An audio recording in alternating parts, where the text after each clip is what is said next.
Assalamualaikum warahmatullahi wabarakatuh. Perkenalkan, nama saya Alifah Ramanialika. NIM saya 1255001256991. Nah, pada video kali ini saya akan mempresentasikan tugas latihan 1.5 saya, yang dimana saya membuat sebuah pengujian sederhana menggunakan unit testing pada program Python yang berisi kelas bank account. Program ini dibuat untuk mensimulasikan sistem rekening bank sederhana yang memiliki beberapa fungsi dasar seperti menambahkan saldo, menarik saldo, dan juga melihat jumlah saldo yang tersedia pada rekening. Kita lihat di sini pada file bankaccount.py. Di dalam program ini terdapat satu kelas utama, yaitu bank account. Kelas ini digunakan untuk merepresentasikan sebuah rekening bank. Di dalam kelas ini terdapat dua atribut utama, yaitu ada owner dan balance. Atribut owner ini digunakan untuk menyimpan nama pemilik rekening, sedangkan balance itu digunakan untuk menyimpan saldo yang dimiliki oleh rekening tersebut. Lalu di dalam kelas ini terdapat beberapa metode yang memiliki fungsi masing-masing. Metode pertama adalah ini, konstruktor init. Metode ini digunakan ketika objek bank account pertama kali dibuat. Parameter owner itu digunakan untuk menentukan nama pemilik rekening. Sedangkan balance tadi itu digunakan untuk menentukan saldo awal. Jika saldo awal tidak diberikan, maka itu secara otomatis saldonya akan bernilai 0. Kemudian ada metode deposit.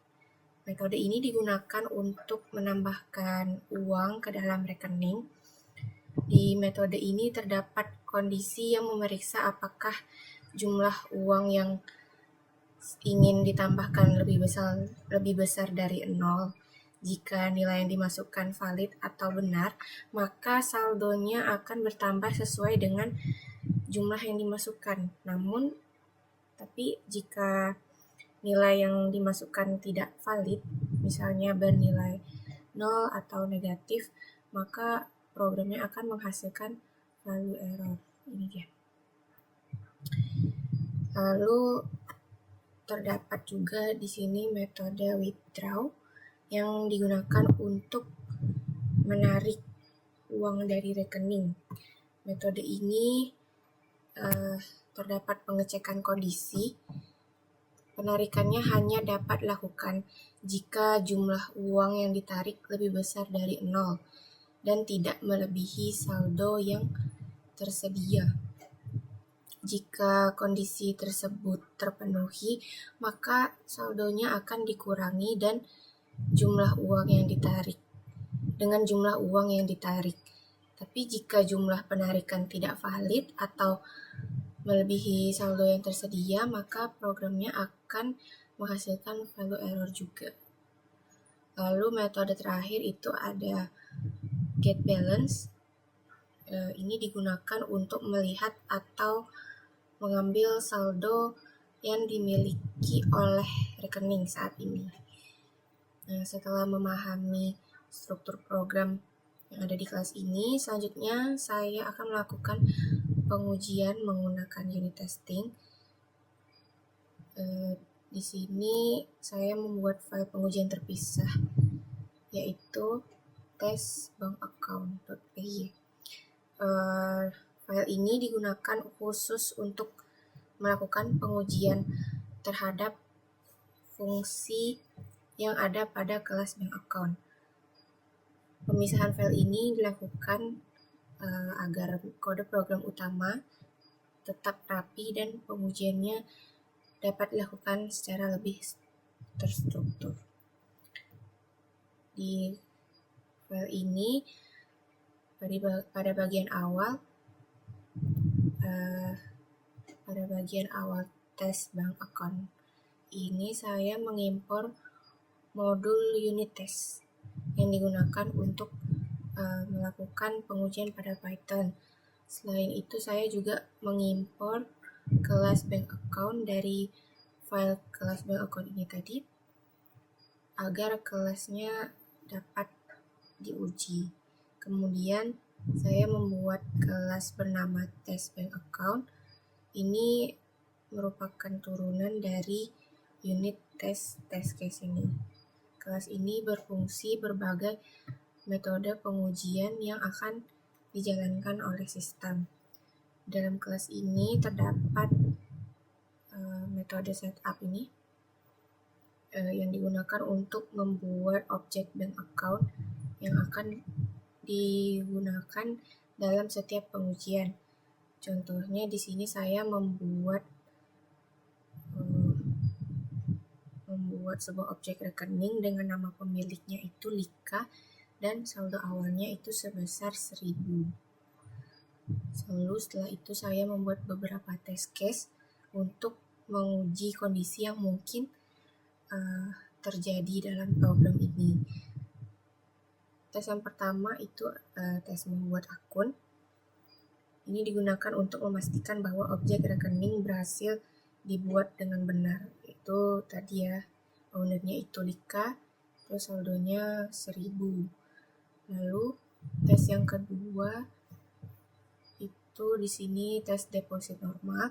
Ini digunakan untuk menguji proses deposit dengan nilai yang valid, yaitu menambahkan saldo sebesar 500. Tadi kan saldo awalnya ini 1.000 ditambah 500, maka saldonya menjadi 1.500. Lalu tes berikutnya, di sini ada tes yang ketiga dan keempat, tes nilai negatif dan tes deposit 0. Tes ini digunakan untuk menguji ketika pengguna mencoba melakukan deposit dengan nilai yang tidak valid, seperti nilai negatif atau 0. Nah, dalam kondisi ini, program itu akan menghasilkan value error nih, kedua-duanya akan menghasilkan value error sebagai bentuk penanganan kesalahannya. Kemudian saya juga membuat pengujian untuk metode withdraw. Ada pengujian normal dan ini lebih saldo dan nilai negatif.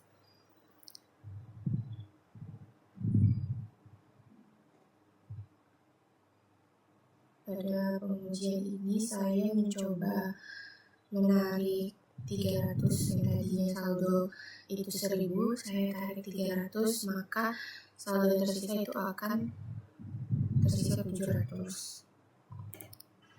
Lalu saya juga menguji kondisi ketika pengguna mencoba menarik uang melebihi saldo yang tersedia atau menggunakan nilai negatif.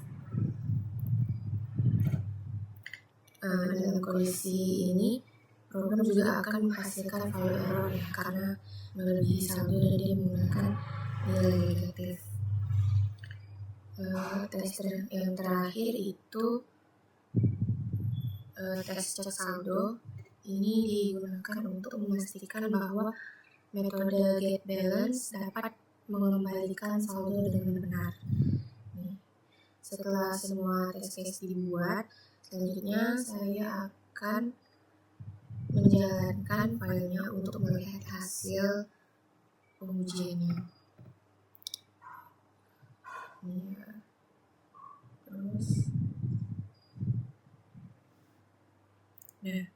Ketika program dijalankan, sistem berhasil menjalankan 8 test case dengan waktunya ini. Pada terminal terlihat pesan run 8 dengan status oke. Nah, ini menunjukkan bahwa seluruh pengujian berhasil dijalankan tanpa adanya error. Ini tadi saya sudah mencoba juga ya. Nah, selanjutnya saya akan menjelaskan bagian UML class diagramnya. Nah, selanjutnya kita ke bagian UML class diagramnya. Pada program ini kan hanya terdapat satu kelas utama, yaitu bank account ya. Dan di dalam kelas diagram ini terdapat dua bagian utama, yaitu atribut dan metodenya. Di bagian atribut itu ada dua, owner dan balance. Atribut owner ini berfungsi untuk menyimpan nama pemilik rekening, sedangkan atribut balance itu digunakan untuk menyimpan jumlah saldo yang dimiliki oleh rekening tersebut. Lalu pada bagian metode itu terdapat beberapa fungsi yang dapat dilakukan oleh objek bank account. Metode pertama ada metode init yang merupakan konstruktor dari kelas bank account. Metode ini digunakan untuk membuat objek rekening baru dengan memasukkan nama pemilik dan saldo awalnya. Lalu ada metode deposit. Metode deposit ini digunakan untuk menambahkan saldo ke dalam rekening. Kemudian terdapat juga metode withdraw. Ini digunakan untuk menarik uang dari saldo rekening dengan syarat jumlah penarikan tidak melebihi saldo yang tersedia. Lalu metode yang terakhir itu ada metode get balance yang berfungsi untuk mengambil atau menampilkan jumlah saldo yang dimiliki oleh rekening. Nah, baik, itu saja yang dapat saya sampaikan di video kali ini. Mohon maaf apabila terdapat kesalahan dan kekurangan. Wassalamualaikum warahmatullahi wabarakatuh.